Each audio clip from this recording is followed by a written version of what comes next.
as well. All right. So with that being said, welcome to episode 128 of SEO this week. My name is Clint Butler. I am the head of SEO over the top SEO.com. I am joined by my good friend and pal, Ted Kubitis.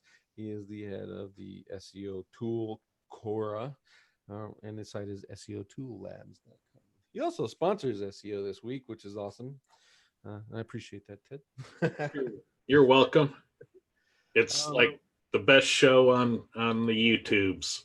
Second best. We got, SEO Fight Club. I think that one. No, that crap. Hey, you got kind of quiet on my end. Can somebody in the audience answer? Is Clint loud enough? Yeah, good question. Am I loud enough? I had to turn my head away from the microphone, so it might have been the pickup.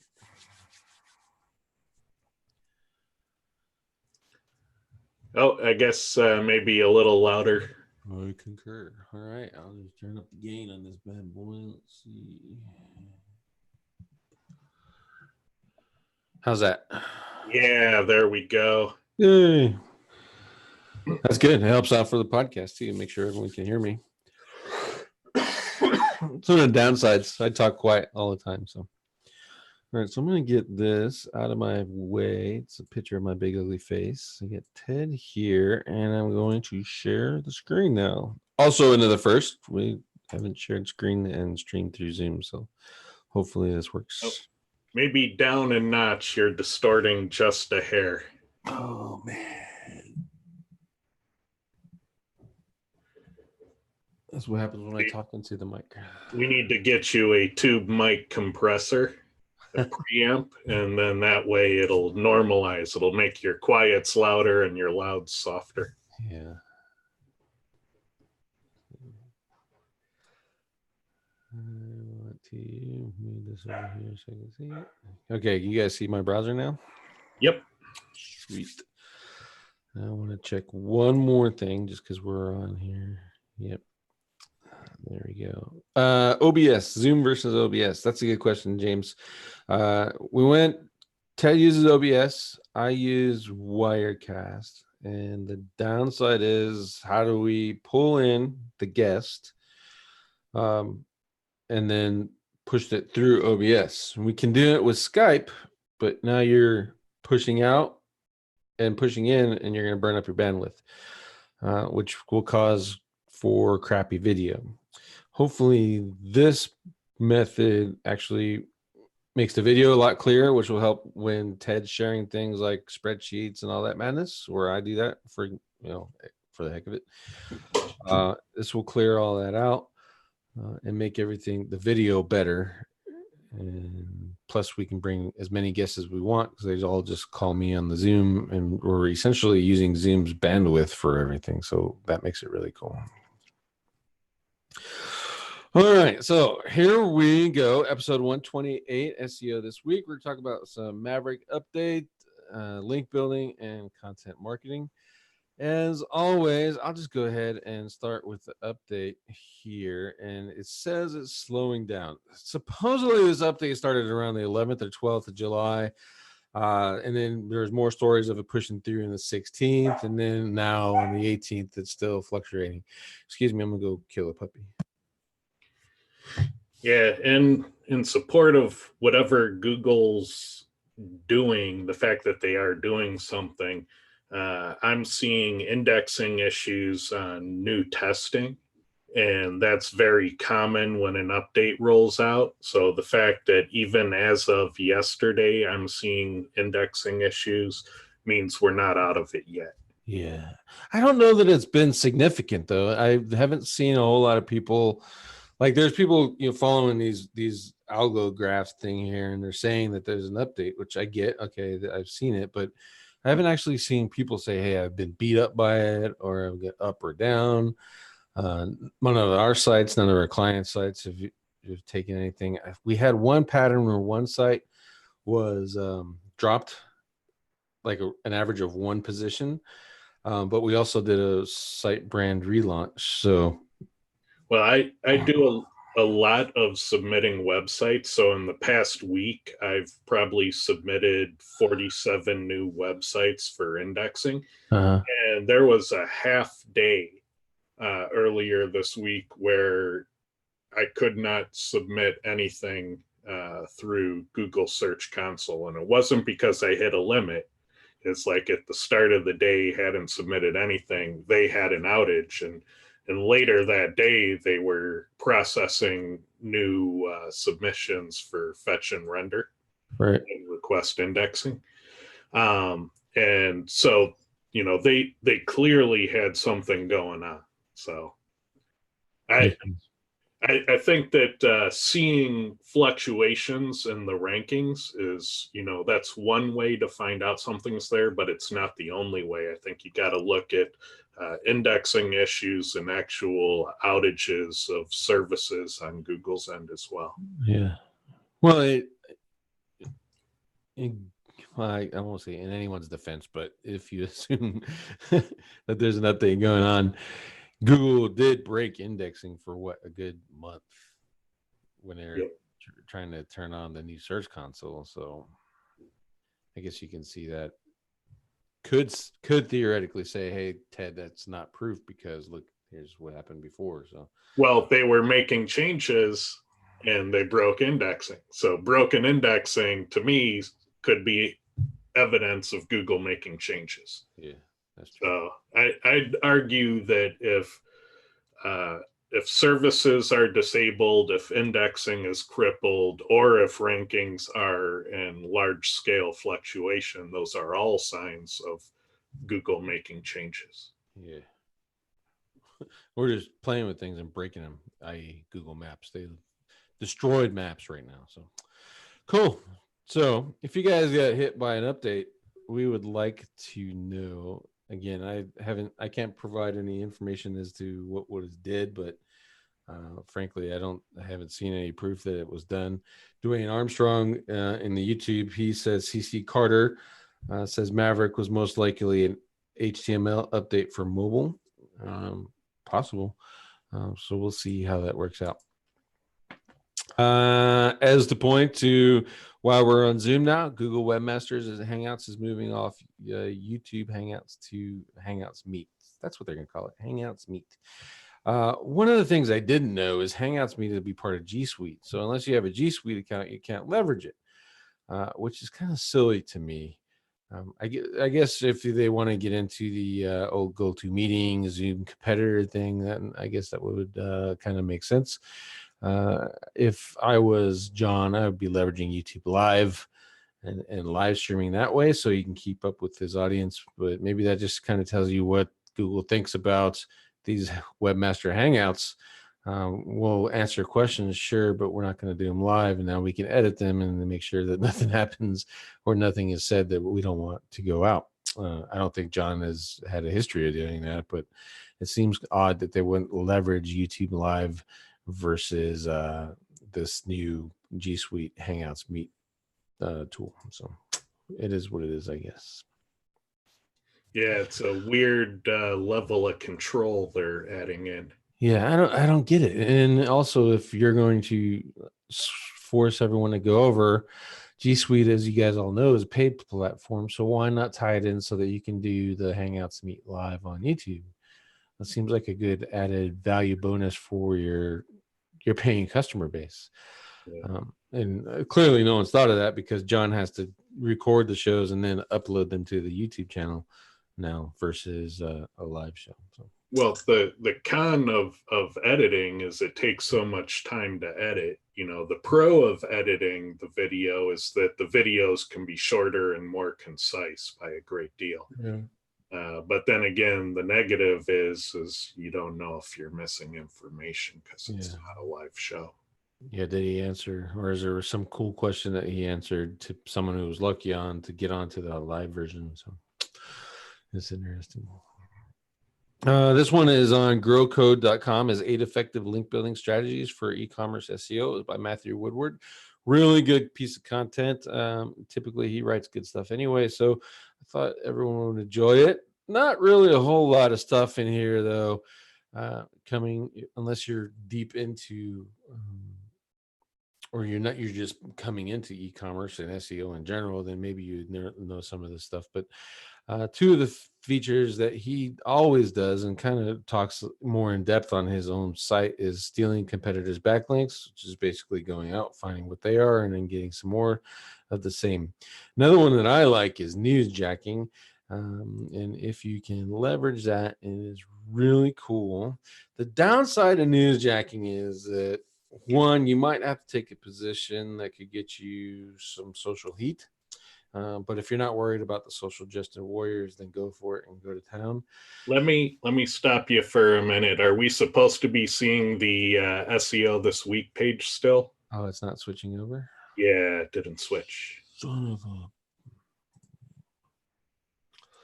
Stop share. It's going to make me share the whole window.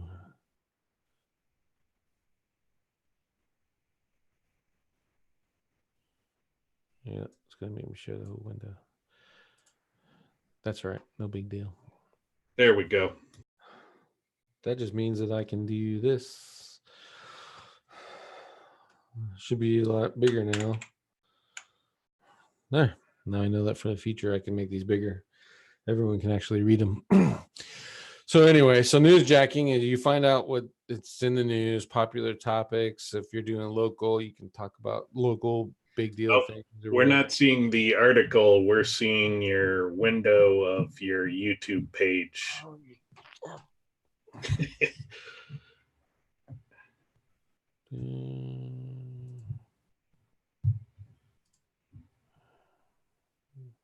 So we see the car now, your desktop. That's my next car, by the way. There we go. Newsjacking number 8. Yes. Okay. Now I don't even know what I was talking about. I don't care. Screw newsjacking. Doesn't work. So anyway, if there's a book on Amazon talking about how to leverage the news and how to jack the news and the topics, because as you know, reporters these days are not very good at checking their sources, and you can kind of play into that fact and get some press out of that. It's a great way to leverage PRs and public relations models for link building. Newsjacking is in so much as the same way as you can find topics that are trending in your highlights. It works better on a national scale than a local, but it's still possible on a local. And just create content about it, and that content will then in turn get shared because it's a popular thing. If you're lucky enough to have like a Google News included site, this is also a great way to jump on traffic, especially if you're doing stuff like AdSense or any of those other paid advertising programs on your website. Newsjacking is wonderful for that. I like it for local because if you're good enough, you can get some exposure for your clients by following them on the news and trends in those areas. It's a little bit easier if you teach your clients to look out for this kind of stuff and then write about it. One, because they are the ones you're going to have to stand up and say why they agree to this, because again, the social justice warriors are out there, and they will hammer a business if they disagree with them. So they got to be prepared for that. And if you teach your clients this one link building technique, you'll find that it's actually pretty good. Plus, it gives you some more stuff to send content to and build link supporting content and internal linking, etc. And get some traffic that may or may not have otherwise come to the website. So, Ted, have you ever tried newsjacking? I have not, but it reminds me of that other method where people use those services to iframe around an article and to put in an ad or a call to action like above the article. And then you send out that iframed link into like the Facebook group saying, here, check out this story. And so I would imagine a combination of methods like that would be quite effective at both getting backlinks and traffic. Yeah, that method you mentioned, that's really old. Like Zero Bounce, I think, is one of the tools that does that. And there's a few other ones. They come in and out of favor. If you ever see anyone talking about steal the website's authority. Typically, what we're talking about is what Ted just described there, just iframing the site and passing off as that link is yours. Doesn't, in my opinion, that doesn't really work well for link building, but you can get an injection of traffic, at least to your domain using that. I don't really leverage those all that often. The best leverage of those is, let's say you're doing affiliate, you find a news article in a newsjacking thing, you set up what Ted talked about, and then you set up a exit redirect. So as they're finished reading the story, they go into the exit and the software switches them over to your affiliate offer.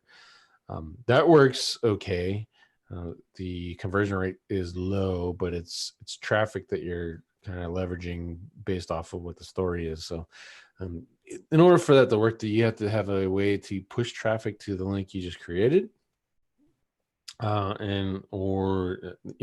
through a social platform or paid. So that's one of the downsides is you're paying to get that traffic going up there to it, and then you're hoping for a conversion rate based off of what is essentially cold traffic, because they're never expecting that to end up on that landing page anyway, that sales landing page. So that is what that is. Supercharge or Newsroom. If you don't know, I also have a master's degree in public relations. And one of the things that we talk about, especially with clients, is setting up a newsroom on their website. So you can go to like Google and go look for Google's newsroom, or American Airlines, they have a newsroom. Most big businesses have a newsroom. And basically what it is, it's a place for you to publish your press releases. There's a couple ways to do it, but basically what we do is we'll set up the newsroom, we'll publish the press release on the website, and then we'll send out the PR, which is a modified version of the original press release that links to the press release in the newsroom. And that newsroom press release links to the page that we're trying to rank. The beauty of that is I get to collect all that power to one page in the newsroom, and that links and sends the ranking power to the internal page that I want, the money page. And now you don't know why I'm ranking, because I've kind of hidden that link flow. So it's really cool when you think about it in the PR perspective and the SEO perspective, and you combine it. Now, it's just now getting popular inside of SEO circles. As you can see, that's why this was just presentation was just given at MozCon. And I guarantee you, most of the people that they're there still won't do it because they are anti-press release, because press releases are crappy links and they're bad for you and you shouldn't do them, which could be nothing more further from the truth. They're great if they're used in the right way. So I suggest you check this out. And it just kind of tells you why you should be doing the campaigns. And then kind of, some outreaching that you can do if you want to go to this level, is finding people journalists in particular, who write about your niche. You don't have to use a service to get your PR out. And then, start making those relationships. And every time you publish a PR, send an email out to all your relationships, say, hey, we just did this. And then they may or may not write about it. And you essentially get a free press release just based off your relationships. I will tell you that relationship building for PR is a pain in the ass, and it takes a long time. Journalists just don't write about anything that's kind of force fed to them. They got to want to write about it. And that's so you got to look using tools like Harrow, and there's a couple other ones that'll help you find journalists who are doing topics. But for the most part in local, that method does work, because local stations are always dying for local news. And your press release on your local business just might fit that thing. And you can really kind of skip this part here too. The main thing I want you to take away is that you can use these newsrooms for internal link building. So if you're like trying to rank a page, let's see, Tucson SEO is the one that we're doing right now, is Tucson SEO. And you don't have any links to it, you create a newsroom, and then you do some press releases about activities that you did in Tucson, for example. Write those up, put them in your newsroom, and then have your PR guys write press releases for each one of those. and syndicate those. Typically, depending on this resource you're using, you're looking at 150 to 400 different backlinks to each one of those pages, all pushing the Newsroom articles that are all linked now to your new Tucson SEO page. And when someone looks at it, in particular Google, you're not necessarily hiding your links, but it's a little bit harder for anyone to figure it out. And a lot of times when you go through and you're looking at your competition, you're saying, I don't see how they're ranking. Typically, the first place I would look is the internal link building. And the internal link building and passing through juice through other pages is getting really, really good. Google is doing a good job, in my opinion, of finding the relevancy in those internal links and giving you the amount of credit that you need. And you can just play with that a little bit, building a few links versus going full bore all out anymore. So try out the ADR, the digital PR newsroom. I think it'll be a good thing for you, especially if you're doing PRs, but you're having a hard time finding supplemental content. So this is I wanted to show this off because this is a new search engine. It's supposed to be private. I guess what it's doing is missing out a lot of the tracking, etc. It's called startpage.com. When you're leveraging it, it's using Google's search results. Let's see here. No personal storage, no filter bubble, etc.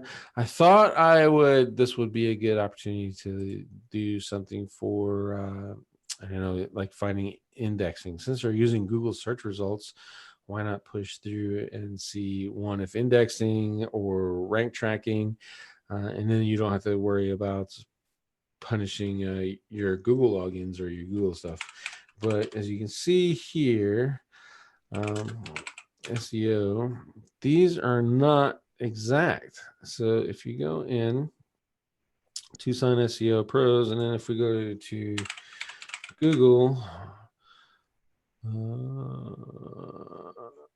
there you go, Tucson SEO. So the search results aren't exact. And I thought maybe what we were looking at is that it was like Google is giving them search results, but giving them old ones. So I wanted to look around here, and I haven't done this yet, so you guys are seeing it with me. If these are old, that digital ear post should be here or in page 9. Well, their syndicated search uses a different set of search appliances than Google proper. Yeah. Because it's limited feature set. So if it's using the custom search APIs, then it's going to be different. Also, if they're proxying, then it's going to have a different physical location and different hardware spec, different internet connection speed. There's a number of things that could lead to the results being different. It would change it, yeah. It is without tracking, so it's eliminating the personalization. So maybe that could be an issue too. But I know that a lot of people have searched for this term for me from anywhere from India to Washington D.C., and I'm pretty much sitting there the same. So anyway, I thought it was interesting that someone else tried to do it. What is it? DuckDuckGo, they're doing it, and there's a couple other ones too. I don't think that they'll ever compete with Google in traffic, but it is an alternative, I guess. Yeah. Google ads are still in here. My guess is these are probably all now AdSense ads for Google. There are about 15 or so safe search vendors out there that do some sort of anonymization or scanning for bad things or parental control type capabilities. There's a number of them out there. Yeah. Let's see. Search Engine Watch, 5 biggest misconceptions about PageRank. This is a pretty cool article. To me, this was let's send this to your clients if they are educated enough to know what PageRank is, and you can help answer a few of their questions with the information that is in here. And then also it talks about a couple of resources that kind of try to emulate PageRank. and mainly being Ahrefs, and in this case, SEO Power Suite's website auditor. They have InRank. It does the same thing. They do admit in the article that there's no way to actually be 100% sure that, this is exactly what your PageRank is, because they don't know all the information that Google's doing, but that is their best educated guess based off of what they know. So I think it's pretty interesting to see that, especially if you're dealing with someone who's like, well, I want to go buy some DA50 web, backlinks. How come you're not buying those DA50 backlinks? You can kind of hand them this article and be like, well, because that might necessarily not be what's right for your market. And here's what the meaning of those your metrics, URL metrics are. So pretty good article, I think, written by those guys. Next one is Search Engine Journal. And this is a new, if you guys have known, they did a Google, the little blue hair guy or whatever, green hair guy. He did a video series on JavaScript SEO, and I finally published a guide to it. You can find the link right here. I also put the link on in the article on Digital Ears. You can just kind of go straight to it if you want to, and see what they have to say. Most of it is pretty much repetitive, unique titles, HTTP status codes, and lazy loading. But it gets a little bit more detailed than this inside of the guide. So check that out. I think you'll find that useful. CLX, 5 things we learned from experiments. This is, if you don't know, CLX is Conversion XL. CXL, Jesus, conversionxl.com. It is a site dedicated to conversion rate optimization. It's really cool and really informative. And I saved this from last week since I missed it. 1 in 5 experiences getting significant, and agencies are getting better results, which is really cool to see that agencies are actually testing more with conversion rate optimization. A/B testing is the most popular still, and most popular because it's probably the easiest to do, especially when you're doing multiple varii. Is a little bit harder for most people, and A/B is just a lot easier to leverage, and it's the fastest test possible to set up. And then multiple goals. Let's see. And this one was interesting. Personalization is used in less than 1% of experiments. I find that, Ted, I don't know about you, how for ecom did personalization, I don't know if you guys even tried it, did personalization help with your conversion rates?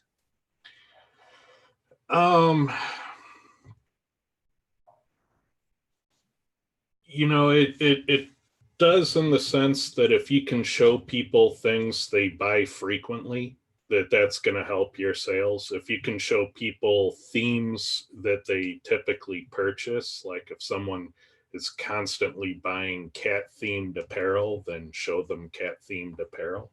Mm-hmm. So yeah, I'd say to a certain extent, but not all customers shop that way. Like somebody that's constantly buying gifts for others, their patterns aren't going to make as much sense as somebody that's buying things that they always like themselves. And the number one thing I've noticed on e-commerce is that typically the things that are going to sell best in the future are the things you promote the most. So usually past sales aren't predictive of future sales because of that effect. Uh-huh. That's interesting. That might explain why personalization isn't being tested as much. To me, I think there's an opportunity there. It's so hard when you're mixing personalization with SEO. Is how do you set up the base, and what kind of technology you use to set up your base piece of content that Google's going to rank, and then be able to throw personalization in as someone comes. So definitely worthwhile, in my opinion, worthwhile, at least a test right now. And then they did mention some AI optimization segments, so you might want to read into that if you're into that sort of thing. There's a bunch more in here. Actually, I lied. There's not. And learning from these experiments without lifts aren't free. This is just talking about the impact and making sure that you learn from your mistakes and you find out what your winners are. 61% winners is actually pretty good in my book.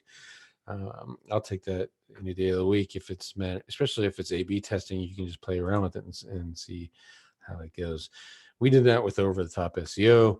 a lot of A/B testing, and then came up with a new design, and now we're just getting killer leads from it. And then the design after the deployment. So I think it's pretty good. Yeah, the thing with A/B testing is you got to be careful about how you set them up. Like I've seen people who are trying to test two versions of a web page. So they send all the traffic to page A and then set up an optimizely to redirect half to page B. But what they were actually testing there is what converts better, one load time or two load times. And so you got to be mindful that you're not doing something stupid with it. Yeah. I think the easiest, if you guys aren't into CRO, the easiest one to try is figuring out a way to A/B test your title tags. That would be really good. Kyle gave a good one. Maybe I'll get him to do it or teach everyone. It's called on SERP Turkey. You can A/B test your title tags there. I used to A/B test title tags on Twitter when I had thousands of accounts and just see which ones got the most click-throughs based off of Twitter, and that was my title tag. And then there's some other platforms that help you do that dynamically on the website too. Well, and if your platform allows you to do it, you have these back-end SKUs for the products you fulfill, but you have these virtual products that you put into your store. So load the same SKU as 3 different products with 3 different titles, 3 different descriptions, and see which one ranks best, and then discontinue the losers. Makes sense. So you can do a lot of that if you have an e-commerce thing just with your platform. Yeah. So at the end of the day, if you're not doing a CRO, figure out some way to do it. Google Optimize is actually free to use. Google Optimize, I'm sorry. And you can play with different versions of your website, and it'll serve up both versions and etc. But leave the base one for SEO there. So I would go ahead and at this point, there's no excuse not to be testing at least something. So try that out. And if you're doing an end run around on your engineers and doing web development with A/B testing harnesses, you are crazy. Stop doing that at once. It is not load bearing. Speaking from a developer, do whatever you want. All right, so this one's a good age-old question: video content versus blog content, and why you would want to do one or the other, or maybe even leveraging both. SEO this week is pretty much, it's leveraging both, but it's primarily a video-based platform or audio if you listen to the podcast. And there are pros and cons of doing that at the same level as with blog content. For me, I started out on doing blog content, and I just got tired of writing. I'm not an avid reader, so that kind of coincides. If I'm not reading as much, it's harder for me to write. But it's always been easy for me to get on to video and just, knowledge vomit all over everyone, whether it was good or not. and to me, it was just faster to plug it in and just go, especially with, the YouTube Live and all the platforms. So I think this is something that you guys need to look at for sure and kind of get away from the norm of what your market is. So if your market is always doing blog content, you want to set yourself out from everyone else, because it's hard to stand out with blog content, especially if, the standard nowadays is unique, high quality content. Well, high quality to me is one thing, and it's a different thing to Ted. And that's the same with your users and readers. And if you're promoting yourself in a video format, I think it's much better, and it's easier to reach a group of people who are always looking at blog stuff when you can throw out a video and tell you're the new flavor of the month. So I will look at these two forms. There are some things in here that talk about the pros and cons. Pretty good. Again, YouTube Live, that pops right into Google and it gets higher search rankings. And there's CRO numbers that say video converts better. The likelihood of going viral, I'm sorry, is probably pretty low, especially if you're dealing with a marketing thing, unless you're really stupid creative and you get really stupid lucky. But there are some drawbacks. You see just on today's show, the technical It's not as simple as, opening up a new post. You got to plug in and find out how you're going to, do the streaming. Are you going to go live? Are you going to do editing afterwards? You want to play with green screen like I do, and like Ted's starting to do now with his fake Mount Rainier behind him. Well, the thing to keep in mind with the viral part is, yeah, if you're expecting to get the huge viral quickly, I mean, that's a long shot, probably never going to happen. But what people try to do with regular success is the slow viral. So you make a quality piece of content, you let people know about it, you keep improving it, you promote it a little, you consistently refer to it, you cross-link all your new posts to it, and you get this slow trend of accumulating traffic to it. And then if you repeat those successes, I mean, this is basically the Backlinko and the Ahrefs blog approach, is that you get these slow virals that add up over time. Yeah. And as a case in point, that's how Chase Rainier built his brand. If you guys, a lot of people just think Chase popped up out of nowhere, but he has actually been doing, there was a platform called Blab, and he was doing live streams on Blab, helping people out. And then he moved over into YouTube, and that kind of carried over. His numbers to me are a little bit suspect. However, that's how he built his audience, and how he built a guru status. If you might not be looking for guru status, maybe you just want to help people and just get a little bit of extra traffic every week or month or whatever you plan on doing, or just converting some sales into something better, then you should be leveraging video, in my opinion. Here's another tip for you. If you're a blogger, you don't want to show your face, write your content out and then read your article. Just skip through. You can even skip through if you want to, or like, if let's say that this was your article, you read this section, give a little bit of insights, go in here, read this section, give a little bit of insights. You never even have to show your face. Yeah. So I think that's really cool. And there's tools out there where you can just literally copy paste this article and put it in there, and then you get the machine lady voice if you want to do that. Don't do that for the whole thing, but if you want to mix it up, like if it's just you and you don't have a co-host, use the computer voice for the headings and the list items, but you do the talking points in between those, so you break it up, and then it gets the feel of multiple people. Yeah, that's also a good tip. That's great. So check it out. Don't be afraid of video. I know I was when I first started. You just kind of got to do it. All right, let's see. Right mix marketing. What time are we for time? We got 15 more minutes. Why your content marketing strategy should include long form content. This is an interesting argument for always building out long form stuff. Now, if you follow like Brian Dean, he does those skyscraper articles, stupid long form. But the other side of that, what a lot of people who talk about long form writing don't know, is that Brian writes like one article a month, and then promotes it over and over and over and over again until he gets the traction that he wants. He doesn't just, continue write long form articles. Also, if you're using tools like Page Optimizer Pro, Quora, and then there's a few other ones, they compare the types of article length that Google's looking for inside of their search results, and long form is not always the right answer. So you have to do a lot of keyword research and then figure out if long form content is actually what you need to do and if you're on the right track. This to me is, if you're trying to rank for something in a more broad term content, long form is probably the number one way to go. So if you're trying to rank for SEO, for example, you got a long time. It's going to take a long time. It's going to take you some really good content. It's going to take a lot of backlinks to leverage that off. And long form content will allow you to create an evergreen post, and it give you multiple headings that you can put heading IDs and create multiple sets of backlink strings to.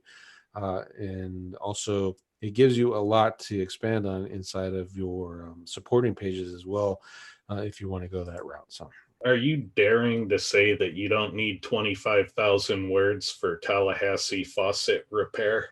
Yeah, I'm sure you probably just need 300.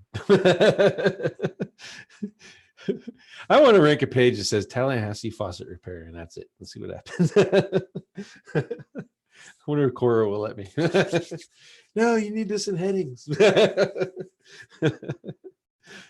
But yeah, so just look at this is a good thing if you're having a hard time with a client or yourself, if you're having this conversation with yourself where you don't want to write a long piece. Again, you don't necessarily have to, but if you do, it gives you some more opportunities to do it.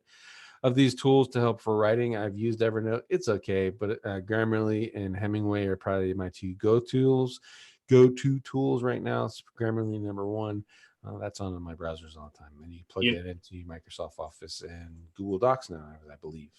the number one best writing tool I ever found was writing in a text editor that lets you play back with a text to speech engine.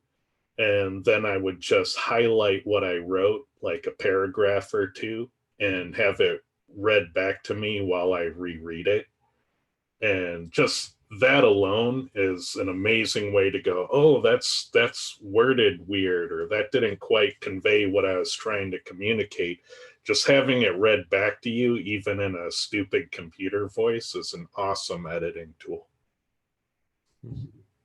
That's a good idea. I never even tried that. I do it the other way, where I'll come to an article like this, and let's say I wanted to write an article about long form content. I'd come to it and open up Drag and Dictate and just reread these sections and create my own little piece based off of what they had there. Now I have something for link building. That's so I've used a version of that. So that's pretty interesting. I'm gonna have to try that out. All right, so this is the last one, and this is Ted's favorite person, is Rand Fishkin. He actually put out some good stuff in here. I don't know if you got to see this Google presentation. It's on Google Docs. It's his presentation from MozCon. And there's some points in here that I didn't highlight, and I know I should have.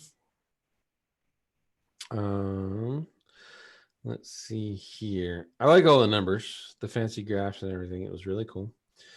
And then it was talking about. Yeah, I don't really know Rand. I have spoken with him on a couple occasions, but that means I know him the same way that 25,000 other people know. Yeah, here's some obvious things. Desktop and mobile, don't ignore both. Big investment in voice, probably too early. Other tactics you like to have a better ROI. This one is interesting to me because when voice search came out, Rand was one of the people that was on the bandwagon and saying, hey, we need to optimize for this. This is the next best thing. It's going to go. And he was echoing that for quite some time. And I was always in the band where, that's all great, but I have voice search tools around my house, and typically all I ask is like questions, and those questions are, for the most part, really not going to turn into conversions to me. So screw voice.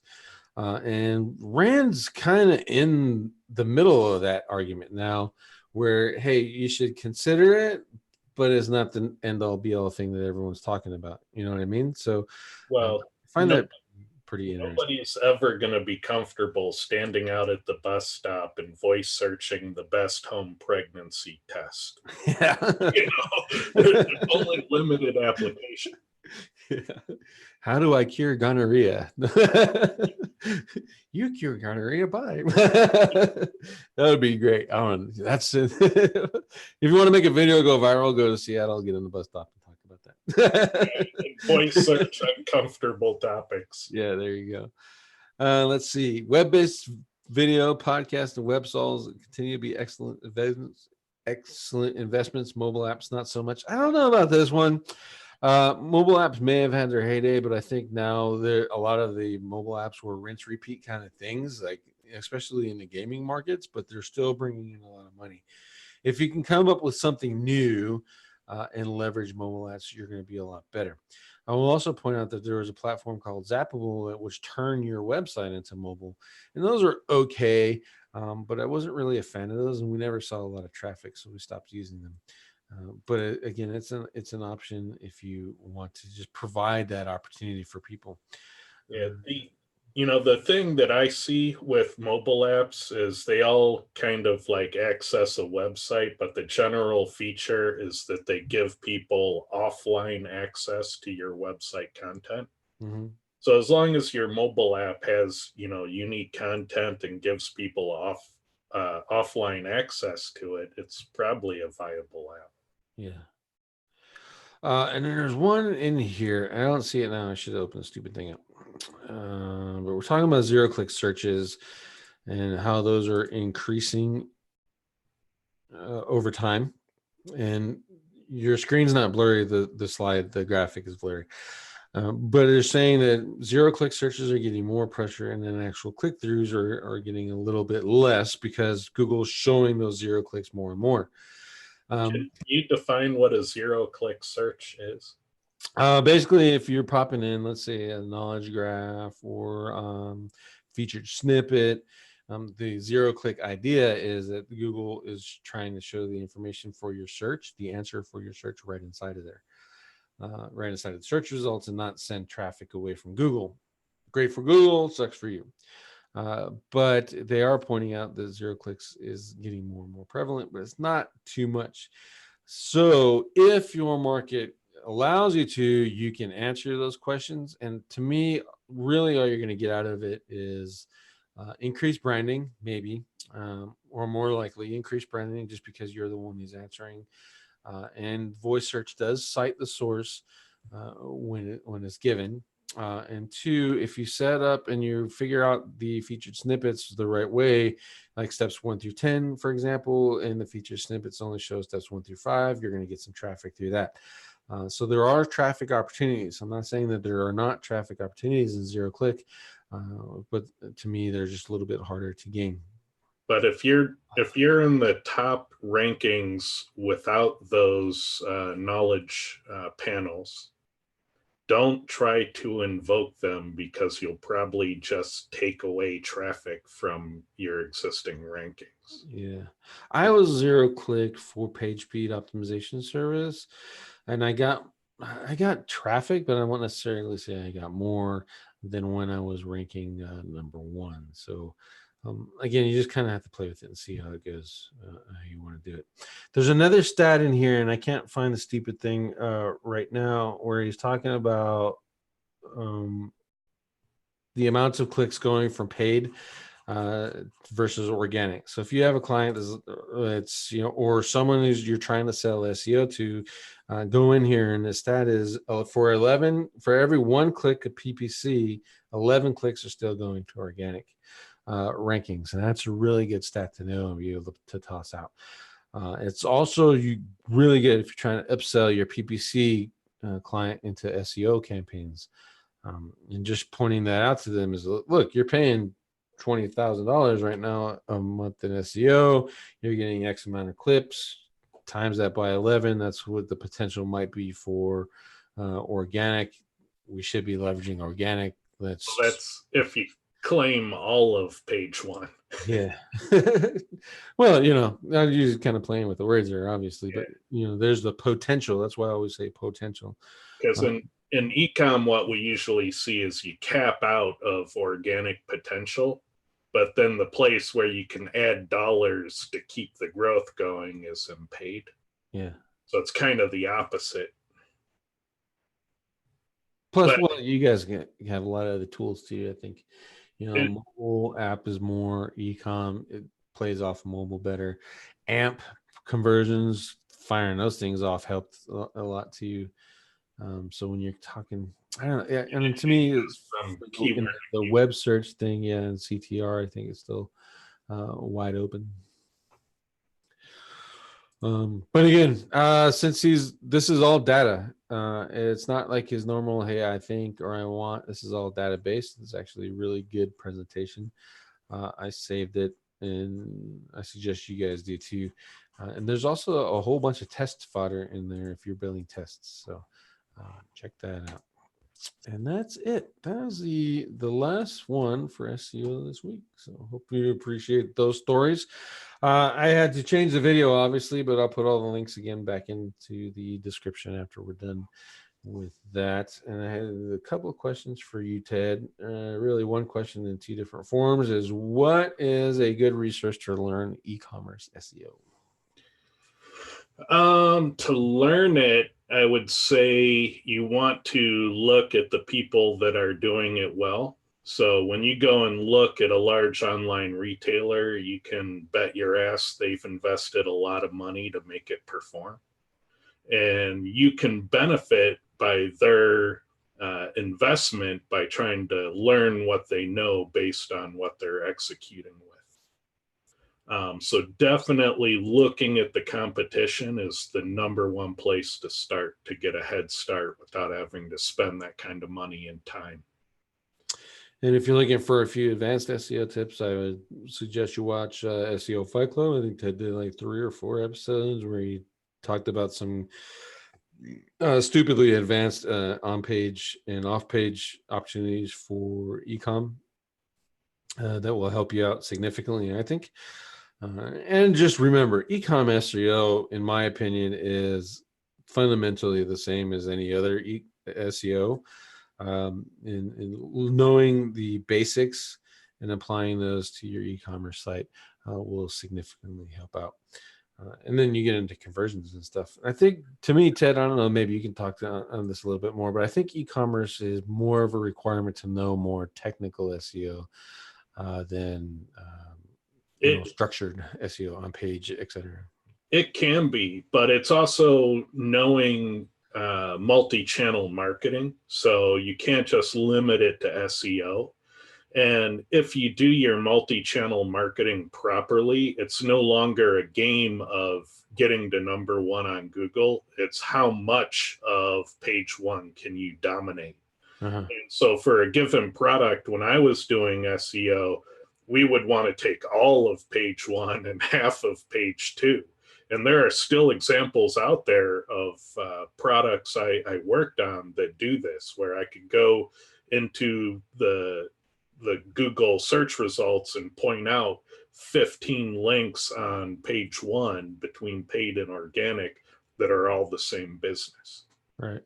And so it becomes that game. And then you try to escalate that. Like, we would target about 25,000 keywords for this approach, and we'd get about 50,000 of them performing like that by Black Friday. And it's a whole different game than just trying to get number 1 on page 1. There's this whole level above and beyond that. So SEO starts at number 1 on Google, goes to the next level. Yeah. Perfect. Well, thank you very much, Ted, for being here as always. And everyone, I'd like to thank you for watching. This has been episode 128 of SEO This Week. I appreciate your patience with all the technical stuff, but we had to figure it out one way or another. So thanks for being our guinea pigs. And we will see you tomorrow on SEO Fight Club, and where we're doing some site audits. And we're going over some survey data. Ooh, and some survey data. I think I'm more excited about the survey data.